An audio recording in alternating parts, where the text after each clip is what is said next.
Assalamualaikum warahmatullahi wabarakatuh. Saya Dilan Arif Hawari dari Politeknik Negeri Medan, jurusan Teknik Sipil, program studi Manajemen Rekayasa Konstruksi Gedung. Di video kali ini saya akan membahas tentang gimana sih metode pelaksanaan dari pekerjaan borpel tersebut. Simak videonya. Nah, yang pertama itu teman-teman semua udah pada tahu belum? Apa sih borpel tersebut? Nah, di sini aku akan menjelaskan tentang apa sih borpel itu. Borpel itu merupakan pondasi yang termasuk kategori pondasi dalam, itu bersama dengan pondasi tiang pancang.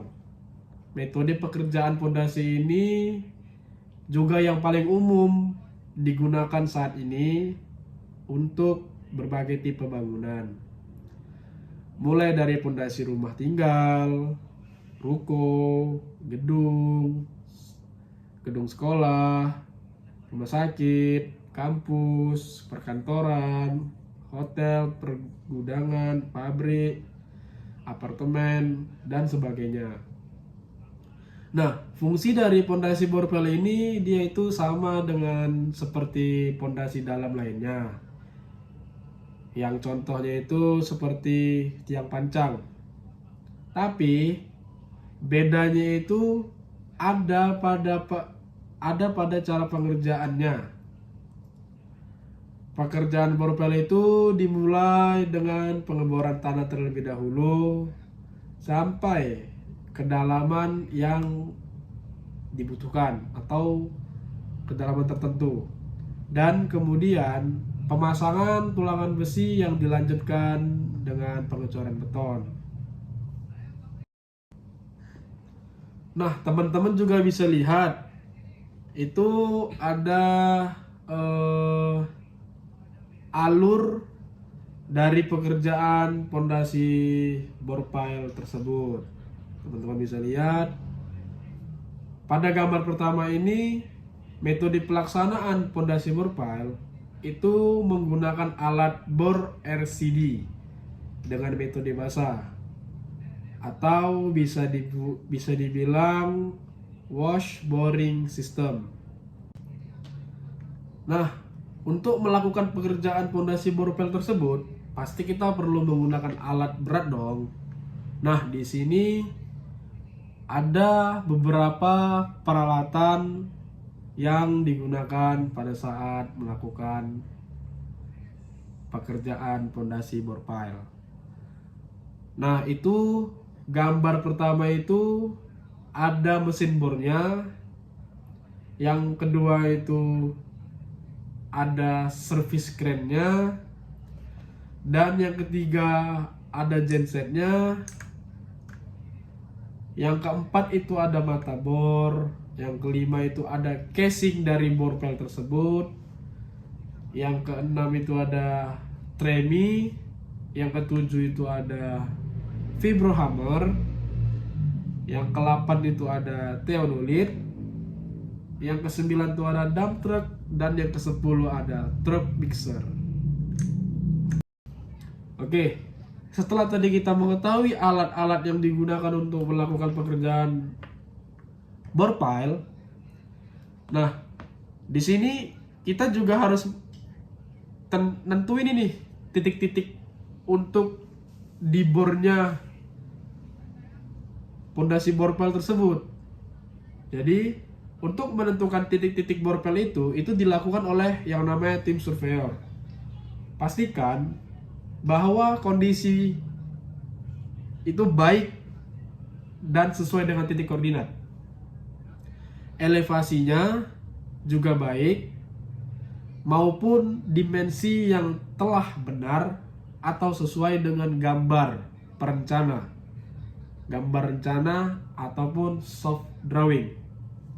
Penandaan titik bor tersebut itu biasanya memakai potongan-potongan besi atau kayu.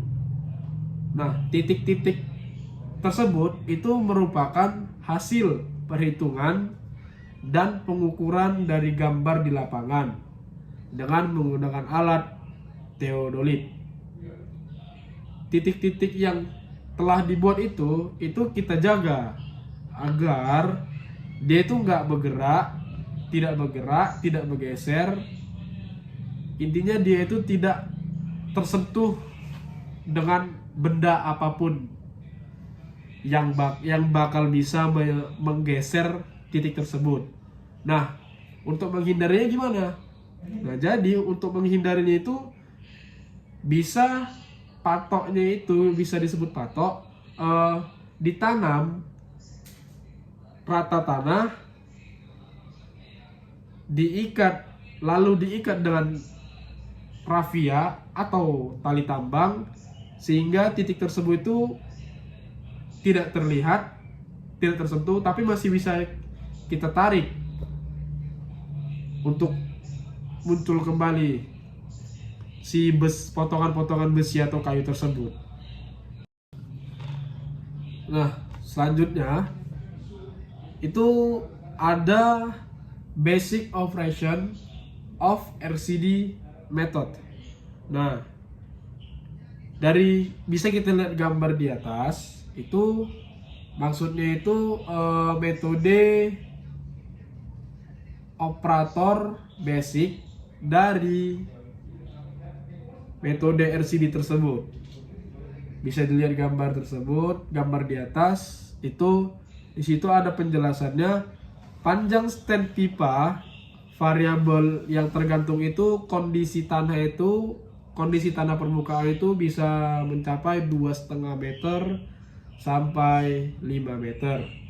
Dan selanjutnya pada lubang bor langsung dimasukkan tanah yang ekspansif jika tanahnya itu merupakan tanah berpasir atau bisa dibilang pasir lepas. Oke, yang selanjutnya itu layout pekerjaan RCD-nya. Mungkin teman-teman bisa melihat dari gambar di atas ini, itu ada yang namanya layout pekerjaan RCD Piles Working Layout. Nah, itu ada gambar service crane-nya, mesin RCD-nya, water ditch-nya, itu ada sedimen pondasinya, itu ada ekskavatornya, ada dump truck-nya, dan ya titik-titik bor pile-nya. Jadi gunanya dump truck itu mengangkut sisa-sisa tanah yang dari galian, guna ekskavatornya itu mengangkat tanah-tanah dari pengeboran pondasi itu, tower crane-nya itu membantu dari pengeboran tersebut, dan mesin RCD-nya itu mesin yang untuk mengebor. Nah, dari gambar sebelumnya itu kita juga dapat pembuatan kolam penampungan dan saluran sirkulasi. Jadi maksud si pembuatan kolam penampungan dan saluran sirkulasi ini, itu dia berfungsi sebagai tempat penyimpanan sementara air buangan dari pengeboran tersebut itu, dan juga sebagai tempat pengendapan tanah atau lumpur hasil hisapan atau pengeboran tersebut. Kolam itu juga berfungsi sebagai tempat pengadukan tanah liat jika diperlukan. Tapi tergantung jenis tanah yang sedang dibor. Nah, untuk mengetahui jenis tanah tersebut itu diperlukan data tanah atau bisa dibilang bor log. Gambar bisa dilihat di atas untuk gambar kolam penampungan airnya. Kira-kira seperti itulah.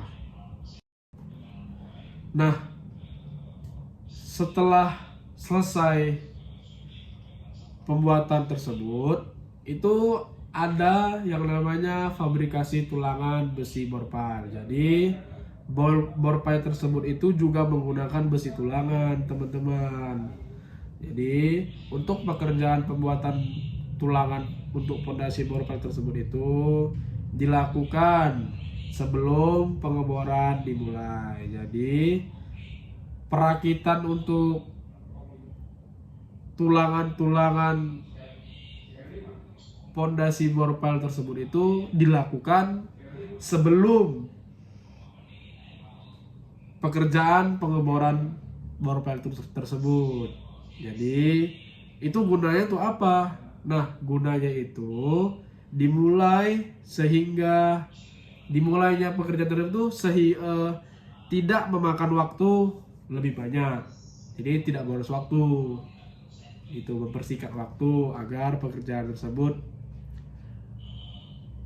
cepat selesainya. Setelah tulangan selesai dirangkai atau dirakit, itu tulangan tersebut itu bakal diangkat ke lokasi pekerjaan dengan menggunakan kren bantu. Jadi setelah selesai dirakit tulangan tersebut, itu diangkat ke lapangan kerja, maksudnya ke titik bor pile tersebut dengan alat bantu. Gitu ya, teman-teman. Nah, selanjutnya pemasangan casing atau stand pipe.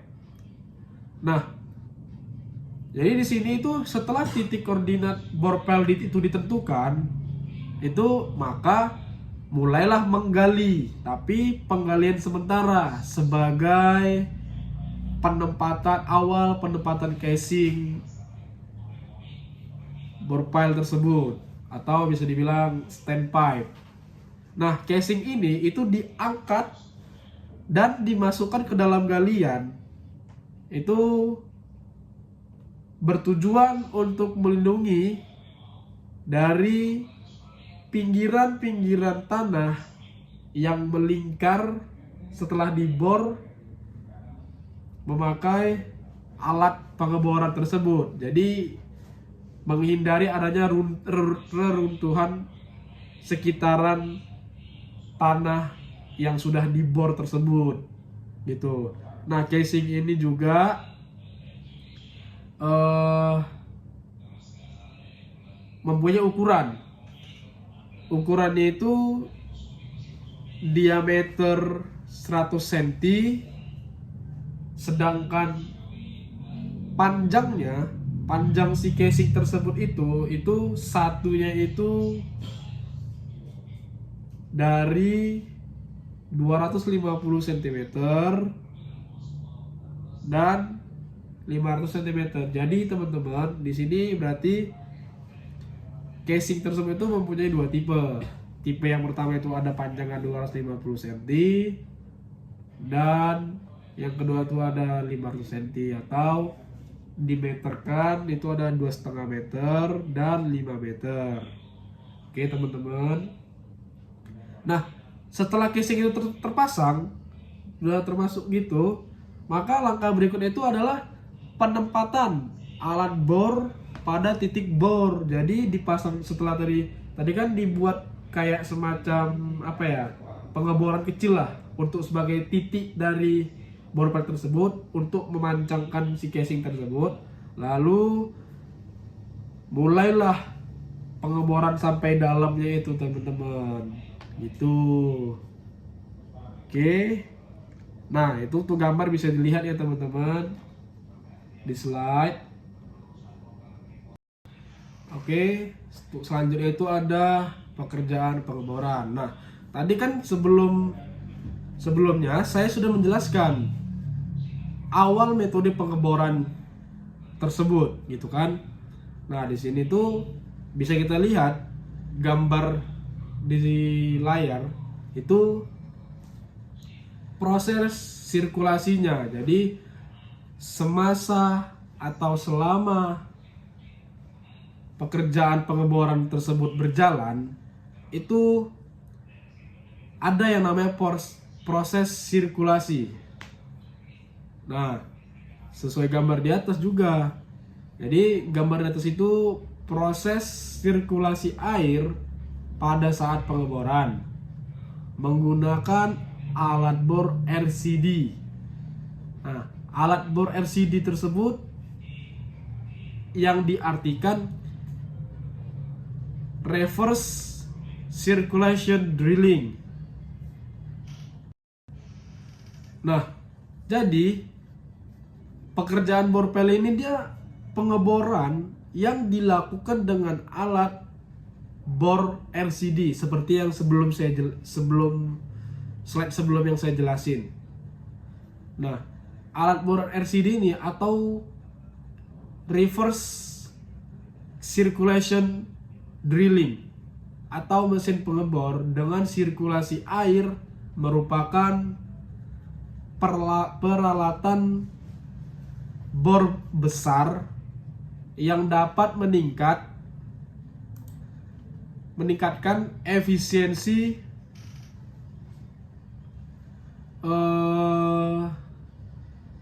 kerja itu sesuai dengan kemampuan penggalian yang cepat tanpa menimbulkan kebisingan. Itu yang pertama, kebisingan. Yang kedua ada getaran. Dan yang ketiga tuh nggak mempengaruhi sifat tanahnya gitu teman-teman.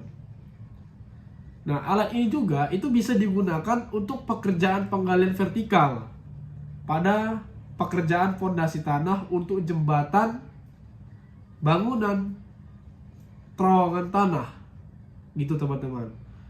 Dan pengeboran ini dilakukan dengan sistem wash boring, yakni di mana dengan bantuan air dari kolam penampungan tersebut itu yang dialirkan menuju lubang bor, ya kan? Itu pada saat pengeboran itu air lumpur tersebut itu dihisap, teman-teman, sama alat bor tersebut dan dikeluarkan melalui pipa pembuangan menuju kolam penampungan, teman-teman. Air yang mengalir itu terus-menerus menuju lubang bor. Begitu juga dengan proses penghisapannya, teman-teman. Penghisapannya maupun pembuangannya dilakukan secara kontinu sampai mencapai kedalaman yang kita inginkan atau yang sudah direncanakan dari soft drawing tersebut. Nah, setelah mencapai kedalaman tersebut itu ada hal yang harus kita lakukan, teman-teman. Yang pertama tuh udah pasti pengeboran itu kan dihentikan karena sudah sesuai dengan titik yang kita mau. Yang kedua itu mata bor tersebut tuh dibiarkan dulu, teman-teman, berputar sampai bebannya menekan untuk menghentikan. Jadi istilahnya sampai berhenti sendirilah gitu. Dan air sirkulasinya itu tetap berlangsung, teman-teman, sampai cutting atau serpihan tanah yang betul-betul terangkat seluruhnya gitu, teman-teman. Jadi selama pembersihan ini berlangsung, baja tulangan dan pipa tremi tersebut itu sudah disiapkan. Yang seperti saya bilang tadi, setelah dirakit tulangan tersebut itu langsung diangkat, dipindahkan menggunakan servis krem tersebut, alat beratnya itu gitu, ke dekat lubang bornya yang tadi barusan kita bor. Jadi setelah cukup bersih, stang bor itu diangkat dari lubang bor dan dengan bersihnya lubang bor itu diharapkan hasil pengecorannya juga baik hasilnya gitu, teman-teman. Nah, untuk selanjutnya, teman-teman, itu ada pemeriksaan kembali kedalaman. Jadi maksudnya itu tadi kan udah kita bor, sudah mencapai titiknya gitu kan, teman-teman, sesuai soft drawingnya lah gitu kan, titik kedalaman yang ditentukan itu harus diperiksa kembali, teman-teman. Jadi untuk memastikan bahwasannya lubang tersebut tuh udah mencapai kedalaman yang diperlukan atau yang diinginkan sesuai dengan soft drawing, itu harus dilakukan dengan pengukuran kedalaman dasar lubang itu dengan menggunakan pita ukur atau meteran teman-teman. Jadi prosesnya ini ya setelah selesai pengeboran, sudah dibersihkan apa segala macam kan, baru diukur dia teman-teman gitu. Jadi itu untuk apa ya bahasanya ya, cross check kembali untuk kedalaman tersebut sudah sesuaikah atau belum gitu teman-teman. Nah gini, selanjutnya itu kan tadi kan sudah selesai nih teman-teman, sudah selesai dibor, sudah diukur gitu kan. Nah selanjutnya itu ada pembuangan tanah teman-teman. Tadi kan saya bilang kan tanah yang hasil dari pengeboran tadi itu tanah yang sesuai dengan data yang kita dapat. Maksudnya yang tadi saya bilang di awal itu ada tanah pengeboran itu kayak lumpur gitu kan, yang sesuai lah dengan data yang borlog tadi. Itu yang sisanya itu diangkat menggunakan XK beko ekskavator, itu beko itu diangkat malah menggunakan ekskavator, itu diangkat ke dump truck teman-teman. Jadi bahasanya ya kayak dibuang lah gitu teman-teman, tanah yang nggak cocok, tanah yang cocok mungkin dipakai gitu teman-teman. Ya sesuai dengan yang diperlukan aja lah, fleksibel aja lah gitu tanahnya teman-teman. Jadi nah di situ juga dijelaskan volume tanah hasil pengeboran itu kurang lebih 45 meter kubik. Itu dibuang ke disposal area dengan menggunakan dump truck dan truk tangki gitu teman-teman. Itu truk tangki itu untuk air tersebut gitu teman-teman. Bak dump truck tersebut itu dilengkapi dengan busa agar berfungsi air lumpur tersebut itu tidak tercecer di jalan teman-teman. Jadi kan selama perjalanan kan pasti yang namanya itu tercecer, apalagi zat cair itu teman-teman ya. Jadi kita juga harus memperhatikan yang namanya AMDAL teman-teman. Kan juga nggak boleh dengan berserakan gitu ya teman-teman. Nah setelah buangan tanah pengeboran tersebut itu ada pemasangan besi teman-teman. Tadi kan udah dibor, udah dibersihkan juga areanya. Nah itu juga tugas selanjutnya itu atau pekerjaan selanjutnya itu pemasangan besinya teman-teman. Jadi sesuai gambar di atas dan sesuai penjelasan di atas itu teman-teman, besi yang udah dirakit tadi, yang di workshop tadi atau yang di bengkel tadi, di fabrikasi tadi, itu dipasang spacer, dimasukkan ke dalam secara perlahan agar tidak merusak lubang yang sudah jadi. Jadi teman-teman dia harus perlahan memasangnya teman-teman. Nah itu juga gunanya si pelindung itu tadi teman-teman, casing tadi teman-teman. Jadi casing juga membantu, kita juga hati-hati dalam memasukkan si besi tulangan tersebut gitu.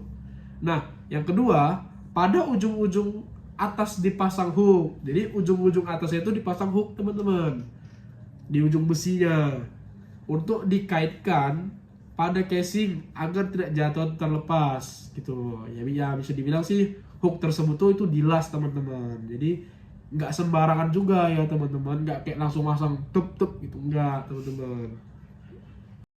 Nah ini selanjutnya teman-teman, pemasangan pipa tremi teman-teman. Setelah selesai masukkan tulangan ke dalam lubang tersebut itu kan, dimasukkanlah pipa tremi tadi.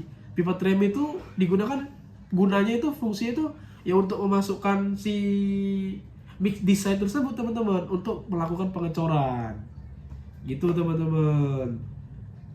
Jadi ya harus benar-benar diperhatikan lah gitu si tulangan tersebut gitu, dan juga harus hati-hati agar lubang tersebut tuh tidak runtuh gitu teman-teman, sesuai gambar di atas lah ya teman-teman.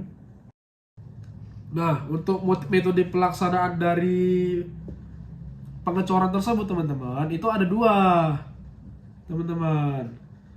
Yang pertama itu dia pengecoran betonnya. Nah, di sini saya mencontohkan beton tersebut menggunakan K350 atau selam 18 kurang lebih 2 cm pada lubang tulangan bor pile dengan menggunakan pipa tremi.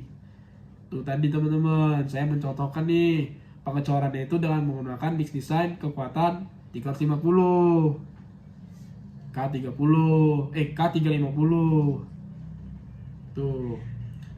Nah, untuk yang kedua, pencabutan casing dengan dilakukan pergetaran dengan vibrator gitu teman-teman. Jadi dia casing tersebut itu ada dua jenis yang saya ingat, itu yang bisa dicabut dan dia casingnya modelnya tanam. Nah, di sini saya mencontohkan casingnya itu yang bisa dicabut teman-teman. Jadi kalau yang tidak bisa, yang enggak dicabut atau yang tidak dicabut itu dia ya udah dicor, habis dicor ya udah gitu, dibiarkan saja, tidak dibuka, tidak diapa-apain gitu. Itu teman-teman.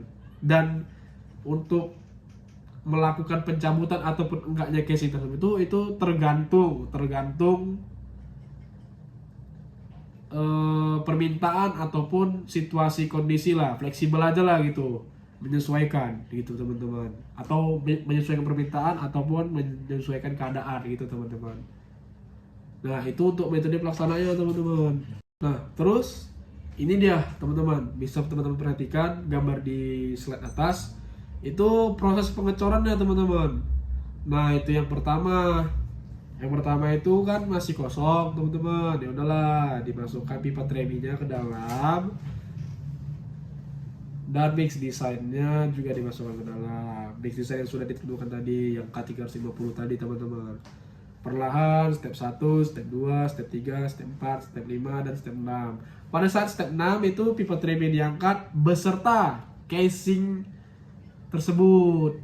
Gitu teman-teman. Nah, itu sudah ada penjelasannya. Pengecoran dihentikan setelah adukan beton naik ke permukaan telah bersih dari lumpur. Itu teman-teman. Jadi bahasanya si Big Design ini juga membantu mengangkat sisa-sisa lumpur dari bawah tanah tadi, dari pengeboran yang di dasar tadi teman-teman. Itu sesuai gambar itu saja teman-teman, bisa dilihat. Untuk selanjutnya teman-teman, itu ada yang namanya pengangkatan steel casing atau standpipe. Nah, yang seperti saya bilang tadi, itu untuk masalah tipe casing itu ada dua yang saya ketahui. Yang pertama itu ada casing yang bisa ditanam atau yang ikut pengecoran, ya kan, ditanam sama itunya. Yang kedua tuh yang ini teman-teman yang saya jelasin ini, itu casingnya itu diangkat kembali gitu teman-teman. Jadi artinya casing itu nggak ikut tertanam juga gitu teman-teman. Casing itu diangkat itu setelah pengecoran tadi selesai teman-teman. Jangan diangkat aja, nggak boleh gitu kan.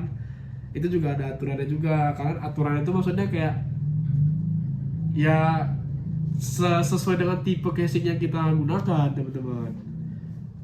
Udah penuh lubang tersebut dengan mix desainnya, itu juga bakal dicabut gitu dari pengeboran si borpel tadi gitu teman-teman, yang dibantu dengan kren atau ekskavator dan mesin vibrator tadi gitu, biar dia tuh nggak lengket teman-teman. Gunanya vibrator tuh untuk menggetar-getarkan si mix design tadi, si casing tadi dan mix design tadi. Jadi ini diangkat, digetarkan, si mix design tadi itu memadat di bawah gitu teman-teman. Itu jadi harus ingat ya teman-teman, casing itu ada dua tipe, yang bisa ditanam dan yang dicabut. Itu kebetulan yang saya jelasin ini yang bisa dicabut gitu teman-teman. Oke, untuk dari yang saya jelasi penjelasan tentang pekerjaan borpel tersebut, itu ada di sini yang namanya bisa teman-teman lihat tuh produktivitas 1, pekerjaan bore pile. Nah, jadi itu ada kayak susunan-susunan ronde-ronde pekerjaan dari bore pile tersebut, teman-teman. Itu yang pertama itu ada mobilisasi alat dan setting up. Jadi maksudnya itu kayak ya semua disetting lah dengan keperluan-keperluan yang diperlukan nanti saat pekerjaan bore pile, pengeboran si pondasi tersebut. Gitu, teman-teman. Yang pertama itu tadi ada mobilisasi alat dan setting up. Yang kedua itu pre-boring, gitu kan. Yang ketiga itu ada pemasangan casing. Yang keempat itu ada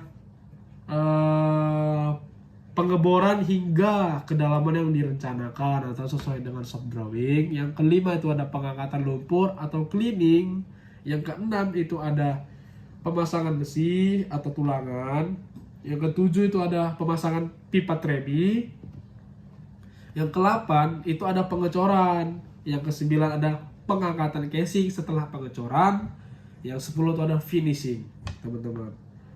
Nah, atau selesailah dari pekerjaan tersebut, paling ya kayak bersih-bersihkan aja gitu, teman-teman. Fixkan lagi lah finishing dari pekerjaan pondasi bore pile tersebut, teman-teman. Jadi untuk pekerjaannya itu, teman-teman, ya ada 10 pekerjaan dan durasinya itu setiap pekerjaan itu berbeda-beda, teman-teman. Untuk yang pertama itu ada 15 sampai 20 menit. Dan yang kedua itu sama, 15 sampai 20 menit. Nah, yang ketiga untuk pemasangan casing itu 10 sampai 20 menit, teman-teman. Paling cepat 10 menit. Berjalan waktu itu kira-kira paling lama pekerjaannya itu 20 menit, teman-teman. Nah, untuk pengeboran yang direncanakan sesuai dengan kedalaman sesuai shop drawing itu, teman-teman, itu membutuhkan waktu 60 menit sampai 90 menit, teman-teman. Jadi bisa dibilang 2 sampai 3 jam, teman-teman. Untuk pekerjaan si pengeboran tadi. Itu. Nah, yang kelima tuh ada pengangkatan lumpur atau cleaning itu memakan waktu 15 sampai 20 menit, teman-teman. Pemasangan besi itu ada 30 sampai 40 menit. Pemasangan tremi 10 sampai 15 menit. Pengecoran itu 30 sampai 60 menit. Setengah jam sampai 1 jam, ya kan? Yang ke-9 tuh ada pengangkatan casing 10 sampai 15 menit. Dan yang terakhir finish. Itu 5 sampai 10 menit, teman-teman. Jadi total kalau di total semua durasi itu dijadikan satu, kan? Nah, itu ada sekitar 200 menit sampai 310 menit, teman-teman. Jadi bahasanya pekerjaan satu hari siap lah tuh, teman-teman. Gitu. 1 atau 2 hari gitu lah, teman-teman. Atau bahkan lebih ya, teman-teman. Oke, selanjutnya, teman-teman, itu ada yang namanya inspeksi. Nah, inspeksi ini apa? Itu pelaksanaan. Jadi di bahasanya itu kayak mempersiapkan sebelum melakukan pekerjaan, teman-teman. Oke, di sini ada yang pertama itu ada material besi beton yang digunakan. Yang kedua, material beton itu ready mix atau mix design yang digunakan sesuai dengan mutu yang ditentukan, yang diminta dari khusus untuk apa ya bahasanya, proyek yang diperlukan. Terus selanjutnya itu ada kalibrasi alat yang digunakan. Terus selanjutnya itu untuk pelaksanaan pengeboran itu yang pertama itu ada, kita harus pastikan dulu nih posisi mata auger itu, mata si bor tadi itu tetap tegak lurus dan nggak boleh bergerak, teman-teman. Yang atau bisa disebut verticality, teman-teman. Oke. Yang kedua itu ada pre-boring maksimum hingga mencapai muka air tanah. Itu yang kedua, teman-teman, ya. Yang ketiga itu pastikan pemasangan casing itu tetap tegak lurus, verticality. Makanya saya bilang matanya tadi nggak boleh bergerak, dikunci, tetap tegak lurus. Dan si casing dia juga tetap tegak lurus teman-teman. Kalau misalnya merek-merek, merek dong, gitu kan.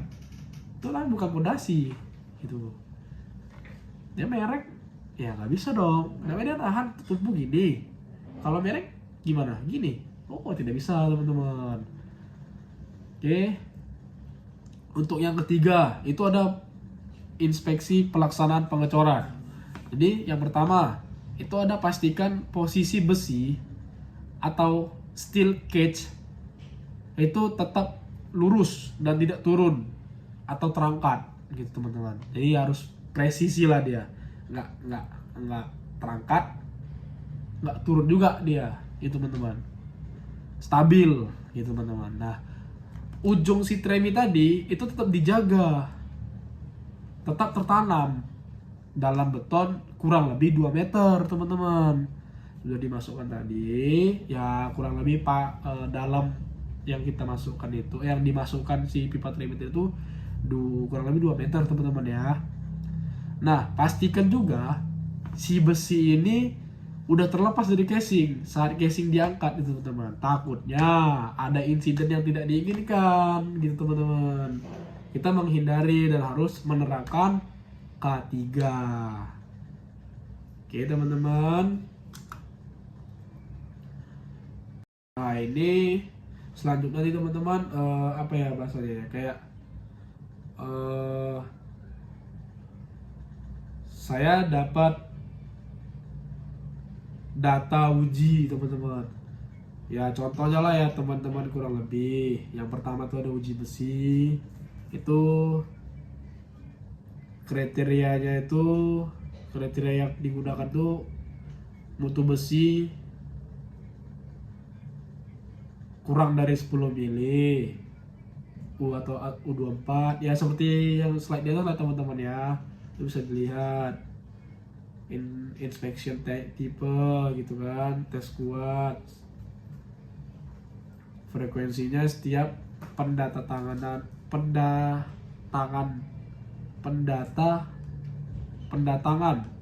per 100 ton. Wah susah kali teman-teman ya bacanya teman-teman. Terus yang kedua ada record, mill seat, dan responsibility-nya itu logistik dan kici. Yaitu ada juga mutu besi yang kedua itu ada 10 lebih dari 10 mili gitu teman-teman. Ya bisa teman-teman baca lah. Untuk yang uji betonnya itu dia ada selam tes sesuai permintaan, sesuai shop drawing tadi juga kan teman-teman. Terus ada identifikasi tanggal, lokasi, dan mutu harus jelas teman-teman. Dan yang ketiga itu ada kuat tekan sesuai rencana. Tuh tadi bisa tes inspection type-nya itu visual, frekuensinya itu selam setiap TM, recordnya nilai selam, dan resolusinya kici ya teman-teman. Ya pokoknya teman-teman bisa lihat record dari si beton tadi ini kuat tekan itu pada umur 7, 24 dan 7, 14, 28 hari teman-teman. Nah untuk frekuensi itu tipenya tipe kubus ya teman-teman. Sampelnya sampel kubus itu 15 sampel setiap 100 meter kubik teman-teman. Oke. Nah selanjutnya teman-teman, setelah selesai melakukan pekerjaan si borpel tersebut, itu ada yang namanya PDA test atau Pile Driving Analyzer. Nah ini fungsinya itu untuk pengujian daya dukung atau kekuatan fondasi dengan menggunakan beban dinamik. Nah untuk melakukan tes ini itu diperlukan tumbukan atau beban dinamik pada tiang. Pada tiang pancang biasanya tes PDA tersebut itu dilakukan dengan menggunakan hammer pancang yang ada. Itu teman-teman. Nah untuk notabene itu standar kode itu ASTM D4945 1996. Oke. Dan untuk yang kedua itu ada yang namanya PIT teman-teman, PIT atau File Integrity Test. Jadi tujuannya itu untuk pengujian tiang dengan tes PIT itu untuk mengetahui kondisi tiang pancang, terutama apabila ada kecurigaan si tiang tersebut itu mengalami kegagalan teman-teman. Gitu. Jadi untuk pengujian PIN ini itu berdasarkan standar kode ASTM D500 5882 tahun 2000 teman-teman. Tuh teman-teman. Jadi ada 2 tes setelah selesai pengecoran. Nah, selesailah materi kita dalam metode pelaksanaan pekerjaan pondasi bor pile. Oke, jadi bagi si pekerja, konsultan, kontraktor, pokoknya orang yang bekerja di proyek itu atau masuk ke proyek itu juga harus melakukan atau mempersiapkan atau memenuhi syarat untuk memakai APD. Ya, ada sepatu safety, helm safety, rompi, sarung tangan, ya dan lain-lain lah gitu. Jadi kita juga harus melakukan atau menerapkan yang namanya K3 ya teman-teman. Itu wajib, gak boleh salah-salah, apalagi proyek yaitu besar tuh ya. Kita memang nggak menjamin K3 ini juga diterapkan, tapi setidaknya kita meminimalisir kejadian yang tidak diinginkan gitu teman-teman. Oke teman-teman, terima kasih atas penjelasan materi dari metode pelaksanaan pekerjaan bor pile tersebut. Itu lebih kurang saya mohon maaf, karena juga saya masih belajar, sama-sama belajar. Dan selanjutnya kita bakal berjumpa di video berikutnya. Oke, see you guys, see you teman-teman. Terima kasih. Assalamualaikum warahmatullahi wabarakatuh.